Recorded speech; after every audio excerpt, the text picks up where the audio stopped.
Hi, I have a personal PayPal account and I used it to send some money to a friend who lives in United States of America.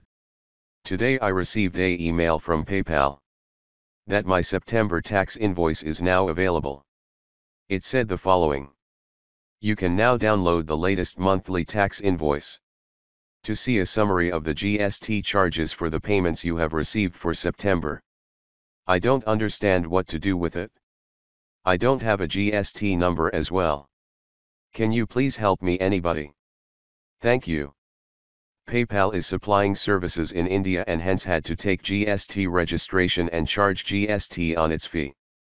There is nothing to worry about. PayPal has already deducted their fee and this is only invoice for you.